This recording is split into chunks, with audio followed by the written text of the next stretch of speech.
हजरत मूसा अलैहिस्सलाम अल्लाह के ऐसे पैगंबर थे जो बहुत ही नेक होने के साथ साथ काफी जलाली थे, और आप ही अल्लाह के वो पैगंबर हैं जिन्हें अल्लाह ताला से हम कलाम होने का सुनहरा मौका नसीब हुआ है। आप बहुत अच्छे अखलाक और बहुत ही नेक पैगंबर थे जिन्हें अल्लाह से बात करने का मौका मिला। लेकिन क्या आप जानते हैं कि अल्लाह के ये नेक नबी की वफात कैसे हुई थी, और जब आपकी मौत हुई तो ऐसा कौन सा वाकया पेश आया था? अगर नहीं तो चलिए आपको बताते हैं। हजरत मूसा अलैहिस्सलाम अपनी कौम बनी इजराइल की तरफ नबी बनाकर भेजे गए थे, और आपने कई सालों तक अपनी कौम को दावत हक की तरफ बुलाया। जब आपकी वफात का वक्त करीब आया तो अल्लाह ताला के हुक्म से मलिकुल मौत हजरत इजराइल अलैहिस्सलाम मूसा अलैहिस्सलाम की रूह कब्ज करने के लिए पहुंचे और कहने लगे कि ऐ मूसा, मैं अपने रब की तरफ से आपकी रूह कब्ज करने आया हूँ। मूसा अलैहिस्सलाम ने फरमाया कि ऐ मलिकुल मौत, तुम मेरी रूह कैसे कब्ज करोगे? तो मलिकुल मौत ने फरमाया कि मैं आपकी रूह आपके पाँव के जरिए से निकालूंगा। मूसा अलैहिस्सलाम ने फरमाया कि ऐ मलिकुल मौत, मैं इन्हीं पैरों से कोहे तूर पहाड़ पर अल्लाह से बातें करने के लिए गया था, तो तुम मेरे पैरों से मेरी रूह कैसे निकाल सकते हो? मलिकुल मौत ने कहा कि ऐ मूसा, मैं आपकी रूह आपकी आंखों से निकालूंगा। तो मूसा अलैहिस्सलाम ने कहा कि इन्हीं आंखों से मैंने अपने रब का दीदार किया है, तो तुम मेरी आंखों से मेरी रूह कैसे निकाल सकते हो?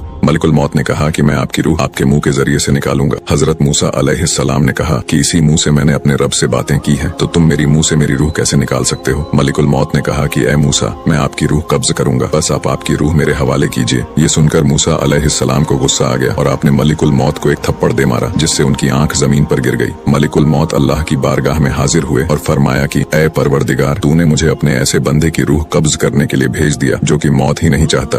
अल्लाह ने हजरत इजराइल अलैहिस्सलाम की आंख दुरुस्त की और कहा कि दोबारा जाओ और मूसा से कहो कि आप अपना हाथ एक बैल की पीठ पर फेरिए, और पीठ के जितने बाल आपके हाथ पर आ जाएं तो हर बाल के बदले 1 साल की जिंदगी आपको दी जाएगी। जब हजरत मूसा अलैहिस्सलाम तक अल्लाह का ये पैगाम पहुंचा तो मूसा अलैहिस्सलाम ने अल्लाह से फरमाया कि ऐ अल्लाह, इसके बाद क्या होगा? तो अल्लाह ने फरमाया कि ऐ मूसा, फिर आपको भी मौत का मजा चखना होगा। तो मूसा अलैहिस्सलाम ने कहा कि फिर मुझे अभी ही मौत मंजूर है। हजरत मूसा अलैहिस्सलाम किसी हाजत के लिए निकले तो देखा फरिश्तों की एक जमात जो इंसानी शक्ल में आई हुई थी वो एक कब्र खोद रही थी। जब हजरत मूसा अलैहिस्सलाम उनके पास पहुंचे तो फरमाया कि ये कब्र कितनी अच्छी लग रही है। तो उन लोगों ने जवाब दिया कि अगर आपको ये कब्र पसंद है तो आप इसमें लेट जाइए। जैसे ही मूसा अलैहिस्सलाम उस कब्र में लेटे तो हजरत इजराइल अलैहिस्सलाम ने आपकी रूह कब्ज कर ली। नबी करीम सल्लल्लाहु अलैहि वसल्लम ने सहाबा इकराम से फरमाया कि अगर मैं उस जगह होता तो मैं तुम्हें मूसा अलैहिस्सलाम की कब्र का निशान दिखाता।